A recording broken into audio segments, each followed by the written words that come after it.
What's up guys, Everything Apple Pro here. Very exciting day for Apple today. They announced the new iPhone 8 and 8 Plus, as well as the new iPhone 10 10th Anniversary Edition. So in this video, I wanted to give you guys a very in-depth look at these devices, how they compare to one another. If you guys were on the fence about whether or not it's worth $300 or $400 extra to go for the iPhone 10, and in which way it's better, which way it's worse, I'd like to cover all of that in this video, give you guys a better idea about which device is better suited for you. So we're going to be covering everything from software features to hardware and everything in between. So let's get to it. Which device is better suited for you? I'd like to start with what is the same with these devices, because that list is smaller than what's different. So the build, from the outside, these are pretty strikingly different. I mean, one is much bigger than the other. This one fits in the palm of your hand. This one doesn't. I mean, not so comfortably anyways to use with one hand. This is definitely a one-handed operational device, more or less so than the iPhone Plus series. I mean, this is pretty close in size to the iPhone 8 now. They both feature a very similar design with glass on the front and back, and the actual type of glass is the same on both the iPhone 10 and the iPhone 8 and 8 Plus series, as it is 50% harder than the standard glass on the iPhone 7 and 7 Plus. So that's good in terms of durability. As far as displays go, these guys do have the same technologies when it comes to displays in terms of True Tone, so they will both adjust the ambience of the display to the current color temperature in the room, giving it a more even look. Also, they are both capable of the same brightness. So even though this one is an organic LED display, it is still capable of about 625 nits, the same as the iPhone 8 and 8 Plus. And I was actually wrong about this in my original video. Both of these devices are still using IP67 water resistance. So that means 3 feet for 30 minutes, not longer. I said IP68, and that is just not true. So both are splash resistant,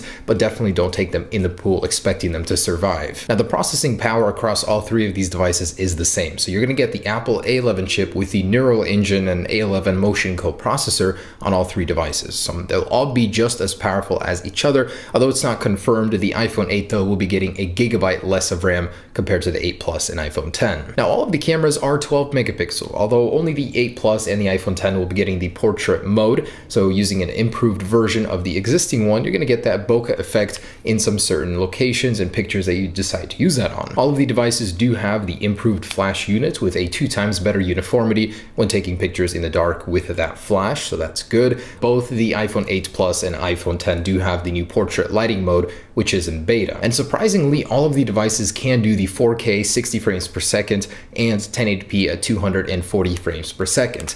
Now, on the front of the device, all three cameras do have the same 7 megapixel sensor, although the iPhone 8 can do the portrait mode on the front and the emojis, which we'll get into in just a second, which the others cannot. All of the devices do have the 64 and 256 gigabyte storage capacity, and all of them do have the Qi wireless standard for wireless charging, and all of them do have fast charging. So that's 30 minutes will give you about 50% battery life. That's pretty good for an iPhone. So that is where the similarities end. I decided to do what's the same so you guys get a general idea of where they stand. But how are they different? The most obvious one is going to be the display, the overall form factor of the devices. Before I get into that though, the borders are different. This one is stainless steel. It's going to be a tougher metal. It will resist drops a little bit better. As you know, with an aluminum device, when you drop it onto concrete, you get this gouge. It's a very soft, a little softer metal than stainless steel, but aluminum 7000 is pretty durable. Just if you drop it from pretty high up, you'll get a dent, you'll get a gouge. The colors are also different. On the iPhone 8 Plus, you're going to get the silver, the space gray, and the new gold color, although in this one, it does not have a gold color. So you only get a silver and space gray option. So comfort-wise, these are going to be in a different class. The Plus series is not so simple to use with one hand. You really got to stretch, and that's why it has reachability. On this guy, it's a lot easier to use with one hand. The iPhone 8 is comparable in terms of screen size, although this one is just a little bit wider by a few millimeters. This one does not have reachability. Instead, you have to go all the way up in order to bring down your notification center and control center. So on the left, if you swipe notification center, on the right, this control center on the actual display. On this guy, it's just a one swipe to get to the cover sheet or notification center as we used to know it in iOS 10. The iPhone 10 will be the thickest of the bunch at 7.7 millimeters, the iPhone 8 Plus at 7.5, and the iPhone 7 at 7.3. Not a very big or bad difference, but Apple has made these devices just a little bit thicker to accommodate accommodate more internals, more battery life. So back to the displays. Obviously on this one you get a full bezel-less experience, top to bottom, edge-to-edge displays with a cutout for the top sensor bar. On the 8 Plus, it's a more conventional square, so nothing too exotic. But the actual display technology is different. You get organic LED display on the iPhone 10, which means an infinite contrast ratio. The blacks are pure black as each pixel can be turned off individually. It's a really impressive screen technology. Colors are going to be a little bit more vibrant. In general, it's just a better display all around. Not to mention the PPI, or the sharpness of the display, is considerably better. You've got a 458 pixels per inch density on the 10, a 401 on the 8 Plus, and a 326 on the standard iPhone 8. So front-facing cameras, both are 7 megapixels, although this one is a Face ID capable device, meaning it can scan your face, a 3D map model of your face can be made, and you can do different things with them, such as unlock your phone with Face ID, pay for certain things with Face ID, or even do animojis, a new cool little fun trick that the iPhone 10 has. Animate your own emojis using your face. This guy is not capable of that. That means it will not be getting portrait mode either, in order to take those cool portrait mode effects using your face. Now, as far as cameras go, the iPhone 8 Plus, iPhone 8, and iPhone 10 all share 12 megapixel sensors, but between the 8 Plus and the iPhone 10, there are several key differences. For one, this thing has a lower aperture on its telephoto zoom lens. That means you're going to get a better picture, better quality in low light. This one also does have dual optical image stabilized sensors. That means as soon as you zoom in a video or a photo,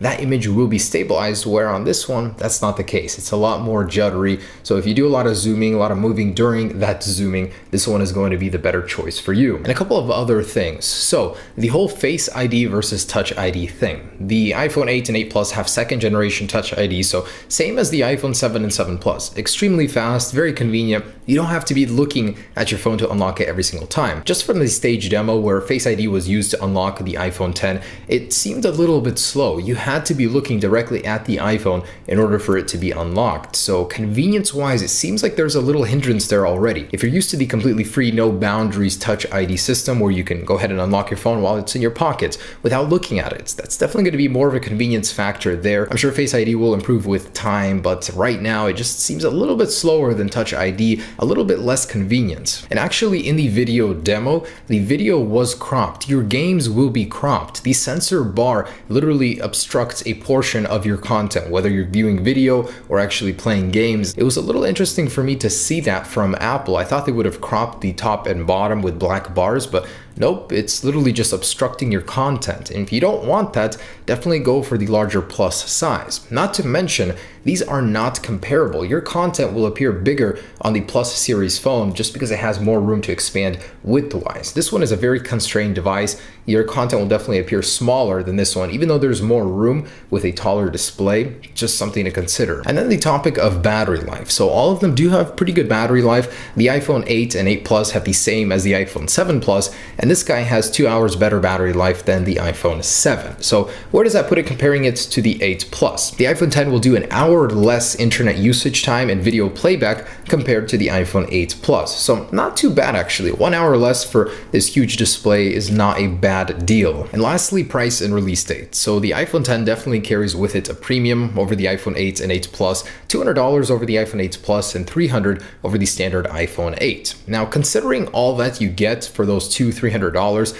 it honestly isn't unreasonable. The Samsung Galaxy Note 8 starts at about $930 to $960, depending on which carrier you have. And although it does offer a lot, the iPhone 8 is still in that category, and it does some stuff that the Galaxy Note 8 can't even do. So definitely not a bad buy, although I totally understand why some people would not be willing to dish out more money for it. The iPhone 8 and 8 Plus series definitely do have a lot in common with the iPhone 10, but just holding these devices, man, you can definitely tell this is in a league of its own. That display, that design, it's unlike anything you've ever seen from Apple before. So personally, $300 in order for me to get this over the standard iPhone 8, I will do that any day. I just honestly think a device like this, 64 gigabyte entry model, Man, they should have done 128. That just seems penny pinching right there for me, and 512 top end model. And lastly, release date and ease of access to these devices. The iPhone 8 and 8 Plus will be mass produced. They're definitely not a huge departure from the 7 and 7 Plus in terms of design, so it was a lot easier for Apple to make